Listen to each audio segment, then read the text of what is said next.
I've just mentioned to you, we've put in writing. So all the settings are going to be here. Okay. I'm talking rib. Okay? Yep. Now, we're going to choose the R3000, which is the engine of this machine. Where are you? There you are. We're going to choose the printer, which is the P600. We're going to have this check paper size off. If you put it on, you're going to get errors. Okay. All right. Now, the options in this tab are the following. Resolution, which you can choose 1440 by 1440 and 1440 by 1420. Don't play around with anything else other than the combinations of 720 and 1440. Otherwise, you'll get errors. Already at 720 by 720, it's a photographic printer. It can literally print photos. The other thing you can play with, especially when printing white, is this white dot size. You can do large. You can play with that. Okay, so that's one. Second, this tab here, the color tab, very important that you choose the right channel, which is this one. I'm going to actually save it as a preset. Okay. I'm going to call it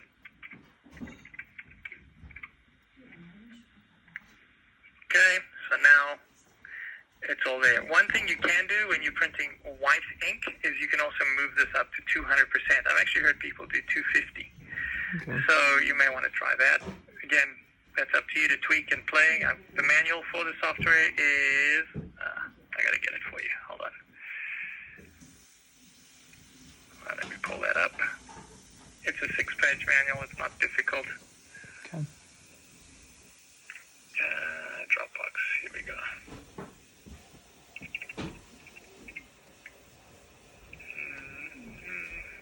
Aquarip.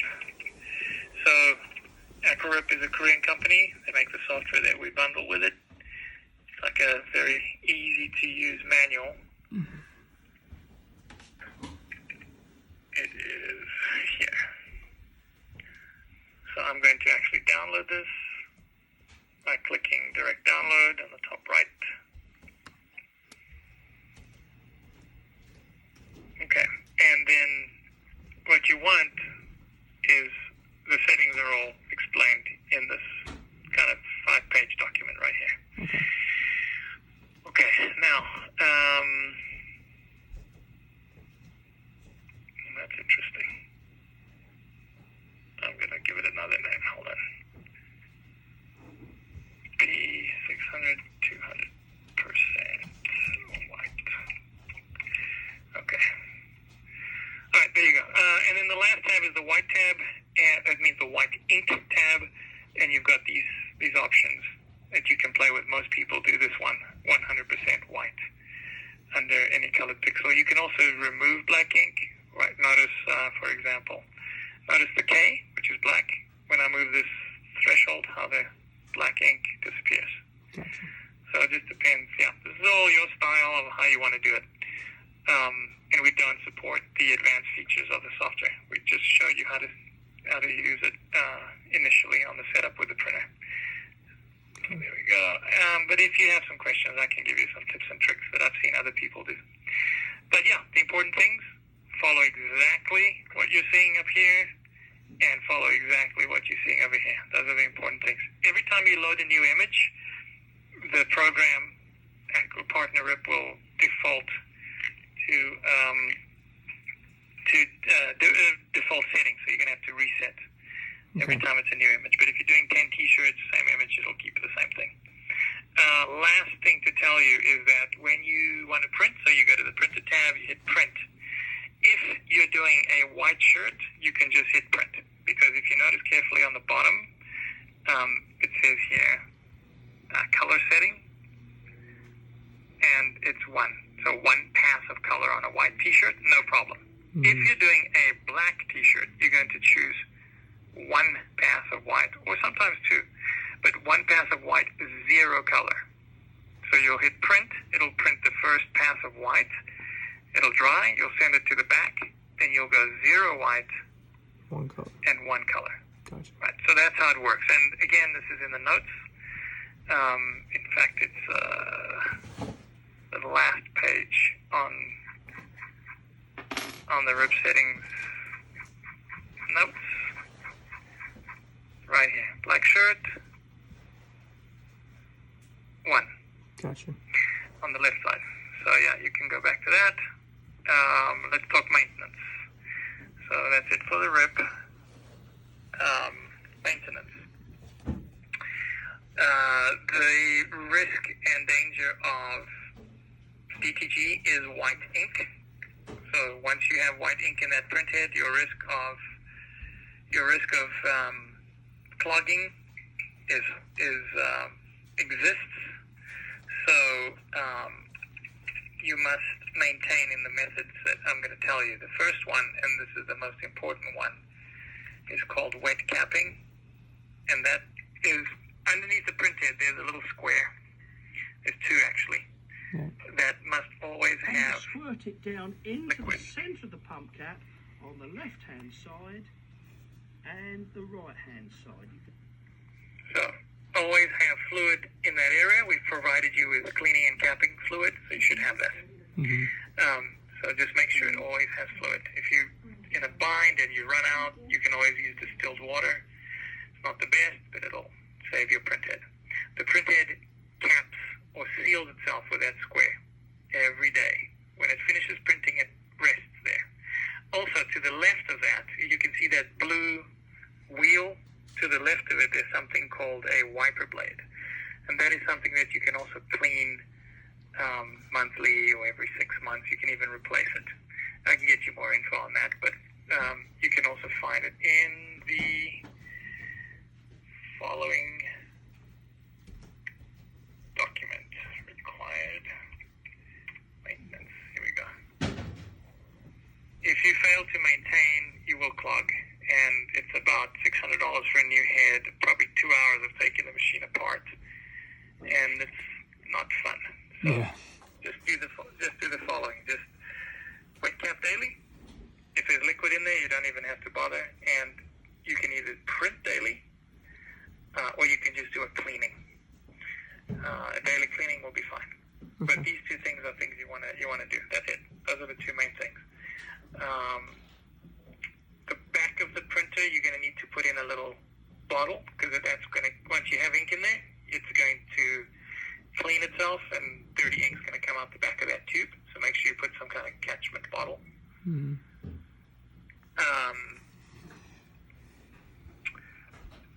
Capping station, that whole area with, you've been provided with 2 wiper swabs. You can use that as well. Wiper blade, I've explained to you where it is. I'm going to actually show you. Let me see. I'm going to show you a video of actually replacing it, just removing it. Some people replace them every year because they get kind of wonky and used up, especially if you're printing a lot of shirts. So you can...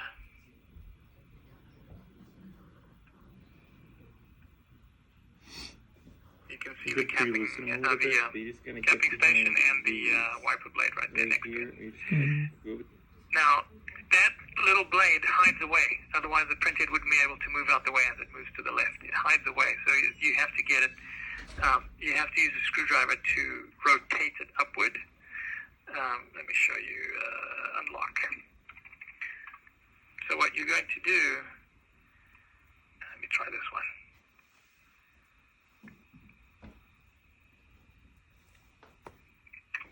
If you need to get access to clean that wiper blade, you can... Did pre-loosen a little bit, but you just gotta get behind these. That's not the one I want. Where is it? Here it is.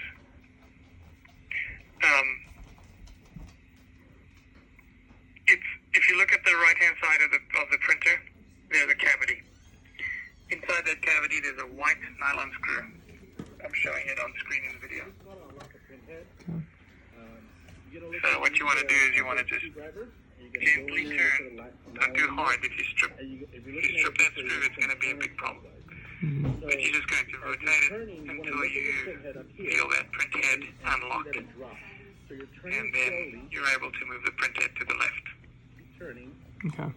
And then after it's moved out of the way, you can also keep rotating, and you'll see that wiper blade coming up. If it drops and it's still locked, But that's the idea of how you can get access. There's some shortcuts, which I'll show you. For example, you can do that nozzle check, and as the head moves to the left, as soon as you see it move like 3 inches to the left, pull the plug or power it off in terms of pull it out of the wall.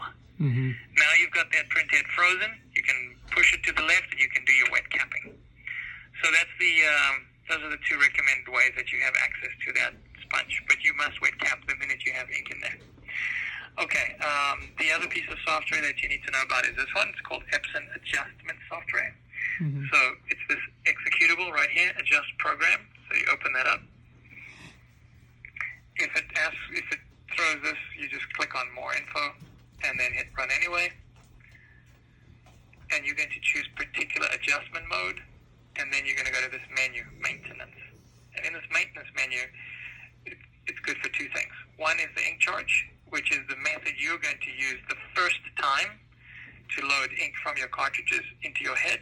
Mm-hmm. Sometimes it requires 2 ink charges and a couple of cleanings. Sometimes just 1 ink charge. So every time you do one of these things, do a print test on paper and see where you're at. But typically 1 or 2 ink charges is what takes the ink from the cartridges and pushes it into the print head and allows you to now have ink in the print head. In this software can also be used to do these 3 types of cleanings. So you can use this as well. Another method of doing cleaning is you can go into your settings, your windows. You can select the Epson as a device. Printers. Choose that one. Click Manage. Go to Printing Preferences.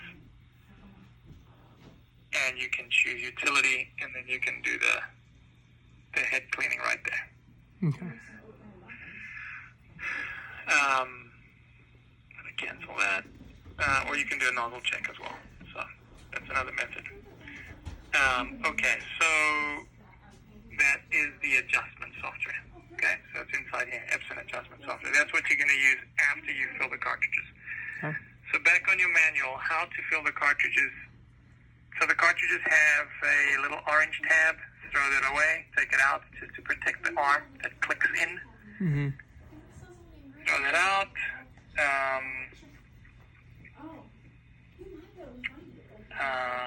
Let's see.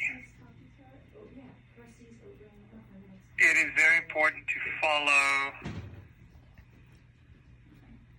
a very specific installation of the cartridges, and that's what you see on screen. Yellow, white, magenta, cyan, white, and black. The last cartridge slot is empty. You do not require it. Okay. So 8 cartridges is what you need. I would also recommend that you get a set of additional cartridges. They're probably $30. Get refillable cartridges. Mm-hmm. Let me see here. You can find them on one of these Chinese sites. That's too much. Yeah, so one of these kind of things. You can make sure it's for the P600. Like an AliExpress. And you probably get them around $20, $30 for a set. That's the wrong one. Too much. P600. Yeah, anyway, you can find them. I've seen them plentifully. Mm-hmm. For around $2, $3. $3 each is about right. Okay. $28. So get a set of these cartridges and fill them with distilled water and cleaning solution. You can cut it. And then I would recommend every 90 days, sometimes every 60 days, doing a flush, especially the white ink cartridges. And white ink in the print head, you don't want to do, you just want to keep refreshing it. Just makes your print head last longer. You don't have to, but if things get gunky in there over time, it's just going to mean a new print head, and you don't want that. Okay. So, yeah, we recommend that you get a set of these cleaning carts, fill it with cleaning solution, and then do it. There we go, $31 for 9 cartridges. That's more like it. I'll bookmark that for you. So that's also recommended maintenance that you can do. Okay, so the cartridges have a very specific way to fill them. They are first filled from the bottom, and then they are next filled from the top. And from the bottom requires a syringe. The other thing you must note is that the cartridges have two stoppers, a large one and a small one. The small one must always be in the open position before printing. In fact, you can leave it open. You can actually just cut it out. You can actually just use scissors and just cut that little small one out and remove it completely. If you clog it, if you block it, your cartridges will not get air and will not allow for airflow. There will be no vacuum and there will be no printing, no ink coming out. Okay. So follow the instructions and you should be good. Now, to fill the cartridges, you puncture, before you start filling, puncture every single cartridge from the bottom with the green tip, puncture the plastic. So make sure that that plastic is punctured. And then fill a cartridge with whatever color you want to do. And then do the following. This one is, in this case, it's cleaning solution, but look at the second finger from the bottom to notice the cavity that has to be filled. Notice how it's filling all the way to the top. Mm-hmm. So that's your first step. Do that first, then fill from the top however much ink you want. You don't have to fill the whole cartridge. You can do it halfway, 3/4, however you want to do it. But you got to get it past the second container, or the second area there, right? Yeah, so what it is like a maze, like a little maze that if one section isn't filled, it doesn't create a bridge. Right, so So you you got to got to get first past fill that little area. It's in the instructions, but I'm just giving you a video. that. Right. On the RIP software, before I forget, the images for it to be a quality print need to be high DPI, and you need to understand how to do CMYK versus RGB file composition. It's not too difficult. There's lots of info out there. I can even send you some. But it's a function of your image. If the quality is good of the image, 150 DPI, probably you'll get a good image on the shirt. The format that is preferred is PNG, not JPEG. So you can use Photoshop or GIMP or any of these free software programs to save it as a PNG. So PNG is preferred. You can do JPEG. You might get good results, but I've seen better with PNG. Mm-hmm. So that's the RIP. So maintenance, remember, you got a wet cap, and how to wet cap is you can use the screwdriver or you can just do a nozzle check, and as it starts moving, unplug from the back. And you'll have a frozen print head. You can move it to the left. You can actually leave it on the left side and turn the printer on. It aligns itself. Another thing I'll tell you about is if you get lint or dirt or splatter ink by mistake inside the printer and it lands on an encoder strip, you're going to get errors. And what you want to do is you want to clean it. Mm-hmm. And it's pretty simple. You can use any basic cleaning solution or liquid, like a Windex or something. And you can just do this. Be very gentle, don't break it, but just wipe it.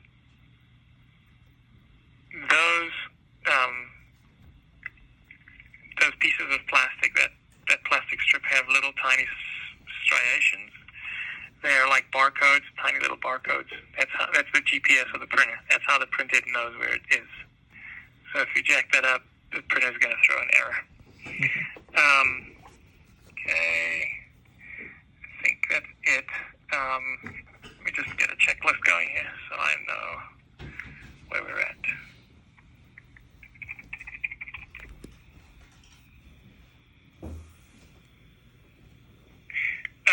What's your humidity currently? Currently, we have the door open because it's really hot inside, but it's 36%. How much? 36.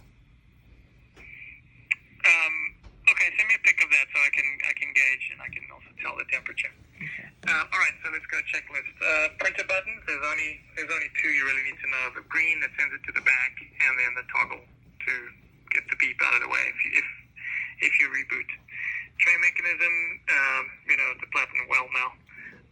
Printer boot up self-check, we've done that. LCD panel buttons, as you know, you can do the nozzle check from the LCD. That's pretty much all it's good for. Program basics. Yep, we've set that up on a 12 by 17 type T-shirt. Showed you the 4 tabs. Filling and priming, we talked about.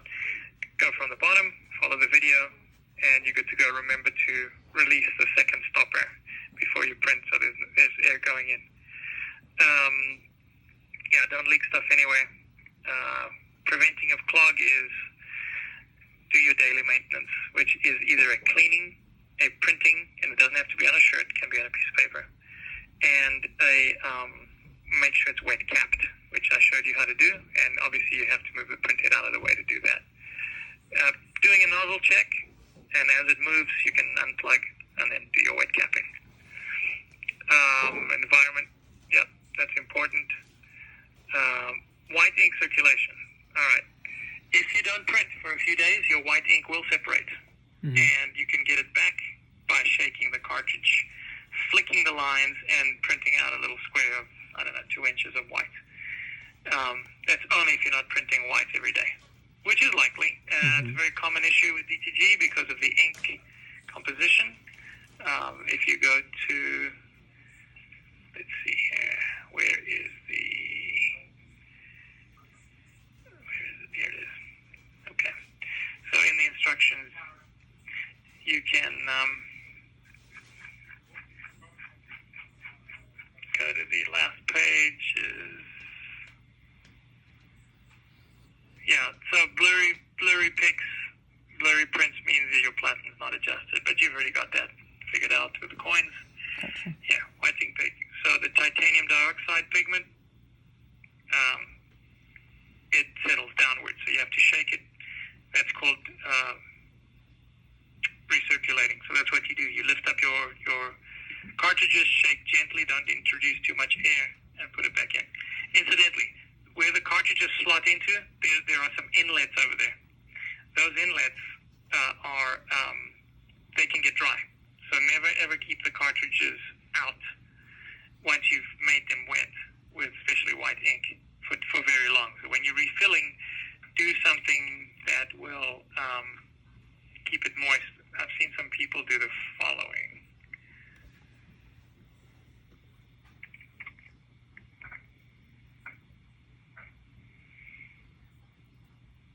So those little inlets, I've seen people actually do cleaning this way as well. This guy is like hardcore T-shirt company in Canada. He does a lot of printing. Okay. And he has a P600. Prints a lot of stuff, really good stuff. But he's very, very finicky about keeping everything clean. So these are some of the things that he does. That's it for maintenance. We do not train or support on heat press or pre-treatment. I can share with you some videos that we've gotten from different sources, and I can send it to you. But if you're not getting a good print, that's related to pre-treatment for the most time. If you print a piece of paper, the CMYK test and other tests, and it looks good to me, and it doesn't look good on the T-shirt, that's a pre-treatment issue. Too much pre-treatment, too little, not enough dry time, too much pressure, not enough pressure, using craft paper, using Teflon paper, not hovering, not enough heat, too much heat. Those are all elements related to your T-shirt and your other areas of DTG. Feel free to email me. I do not support. Will continue via email, not by phone, unless it's a very dire circumstance. Yep. As you can tell, I'm fairly busy. Got a lot of printers. I think we've done 20 or 30 this month. So feel free to email questions. Happy to answer, but nothing will be in real time unless the coronavirus really shuts us down. Right. Let's see what else. So rip software, you got print test images. Maintenance is super important. The cartridges, you know how to fill them. I think. Let me go look at the checklist.